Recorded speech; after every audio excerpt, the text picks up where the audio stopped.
ভারতের কলকাতায় 1914 সালে এই নাট্যদলের জন্ম হয়। বিশিষ্ট নাট্য ব্যক্তিত্ব রমাপ্রসাদ বণিকের নাট্যপথ অনুসরণ করে চলেছে এই নাট্যদল। বাংলা ভাষায় সুস্থ নাট্যচর্চা বিষয়ে রমাপ্রসাদ বণিকের অবদান অনস্বীকার্য। তিনি দীর্ঘ 50 বছর ধরে বাংলা ভাষায় নাট্যচর্চা করে গেছেন।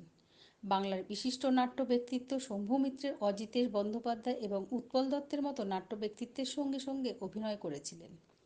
তাই আমরা 14ই মার্চ যাদবপুর রমমানী নাট্যদল শুধু তার জন্মদিন পালন করেন না, জন্মদিন পালনের সঙ্গে বিশিষ্ট নাট্য ব্যক্তিত্ব রমাপ্রসাদ বণিককে স্মরণ করেন।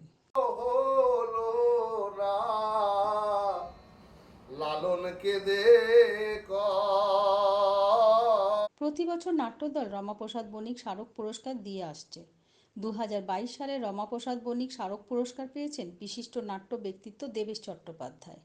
এবছর রমাপ্রসাদ বণিক স্মারক বক্তৃতা দিয়েছেন বিশিষ্ট গবেষক অধ্যাপক সুব্রত ঘোষ।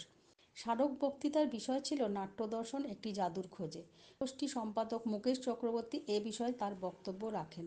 রমাপ্রসাদ বণিক এমন একজন মানুষ, বাংলা থিয়েটার যতদিন থাকবে, যত বাংলাভাষী লোকজন আছে, ভারতবর্ষ হোক, ভারতবর্ষের বাইরে হোক, আমাদের প্রতিবেশী দেশ বাংলাদেশ, সেখানেও বাংলা ভাষায় নাট্যচর্চা হয়। শিল্প ও সংস্কৃতি বাংলা ভাষার মাধ্যমেই এর চর্চা হয়।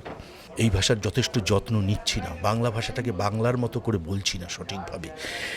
এই যে এইরকম একটা পরিস্থিতিতে দাঁড়িয়ে আমাদের বারবার রমাপ্রসাদ বণিক আমাদের গুরুর কথা মনে পড়ে।